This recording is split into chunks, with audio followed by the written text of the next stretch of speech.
Hi guys, welcome back to our channel. Kunafa sweet ఎప్పుడైనా తిన్నారా? నేను డిఎల్ఎఫ్లో తిన్నానండి. అప్పటి నుంచి చేద్దామని అనుకుంటే ఇప్పుడు అయింది. టేస్ట్ మాత్రం చాలా బాగుంటుంది. చూసారా, కట్ చేస్తుంటే సౌండ్ ఎలా వస్తుందో. స్వీట్ మాత్రం యమ్మీ యమ్మీ, చీజ్ లేయర్స్తో షుగర్ సిరప్తో కోట్ చేసి క్రంచీగా చాలా బాగుంటుందండి. ముందుగా దీనికోసం నేను పేనీలు తీసుకున్నాను. దీన్ని సేవయ్ అని కూడా అంటారు.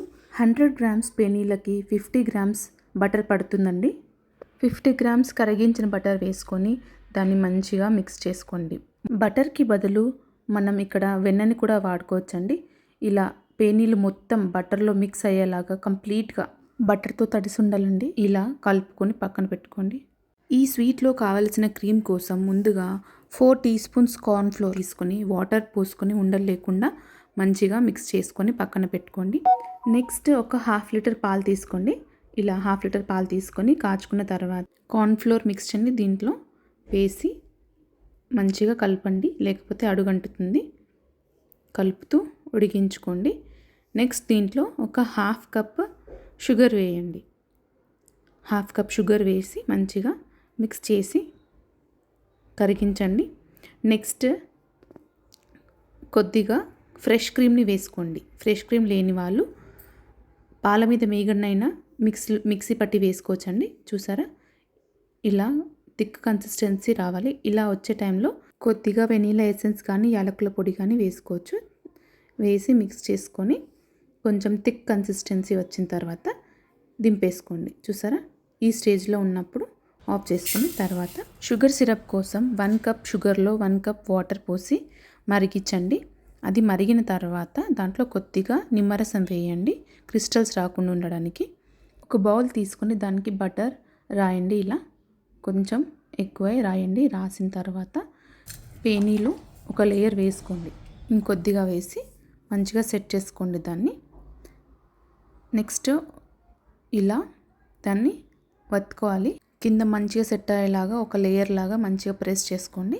తర్వాత మనం చేసి పెట్టుకున్న క్రీమ్ని దానిపైన ఒక లేయర్ లాగా వేయండి. వేసి మంచిగా స్ప్రెడ్ చేయండి. ఇది కొంచెం వేడిగా ఉన్నప్పుడే వేయండి, లేకపోతే కొంచెం గట్టిగా అవుతుంది. నెక్స్ట్ అమూల్ చీజ్ వేస్తున్నానండి. ఈ చీజ్ కూడా మంచి ఒక లేయర్ లాగా వేసుకోవాలి. వేసుకున్న తర్వాత మళ్ళీ ఇంకొక లేయర్ పేనీలు వేసేసుకోండి. వేసి ఇప్పుడు కూడా మళ్ళీ ఇందాకలాగే సెట్ చేసుకోవాలి. దాన్ని మంచిగా ఇలా ప్రెస్ చేసేసుకోవాలి. అప్పుడు లేయర్ బై లేయర్ మంచిగా మనకు సెట్ అయిపోతుంది. తర్వాత ఒక ప్యాన్ పెట్టుకొని దానిపైన ఈ బౌల్ పెట్టి క్లోజ్ చేసి 10 మినిట్స్ సిమ్లోనే కుక్ చేసుకోవాలండి. 10 మినిట్స్ తర్వాత ఈ బౌల్ని ఇంకొక ప్యాన్లోకి తీసుకొని ఇలా టర్న్ చేసుకోండి. షిఫ్ట్ చేసుకున్న తర్వాత మళ్ళీ ఒక బౌల్ని క్లోజ్ చేసి ఇంకో సైడ్ కాల్చుకోవాలి కాబట్టి దీన్ని స్టవ్ పైన పెట్టి 5 మినిట్స్ ఉంచండి చాలు. తర్వాత ఒక ప్లేట్లోకి తీసుకొని ఇలా సర్వ్ చేసుకోండి. చూసారా ఎంత మంచి టెక్స్చర్ వచ్చిందో, ఎంత కలర్ఫుల్గా ఉందో. మధ్యలో ఒక లేయర్ క్రీమ్తో, పైన కింద పేనీలతో చాలా బాగుంది కదా. నెక్స్ట్ పిస్తాని ఇలా చిన్నగా చాప్ చేసుకొని పైన ఇలా సెట్ చేసుకోండి. తర్వాత మనం రెడీ చేసి పెట్టుకున్న షుగర్ సిరప్ని ఇలా మొత్తం వేసుకోండి. అంతే అండి, చాలా సింపుల్గా ఉంది కదా ప్రాసెస్. బయట మాత్రం దీని కాస్ట్ చాలా ఎక్కువ ఉంటుందండి. నేను డిఎల్ఎఫ్లో తిన్నాను కదా, కానీ నాకు టేస్ట్ మాత్రం అక్కడికన్నా ఇంట్లో చేసిందే చాలా టేస్టీగా అనిపించింది.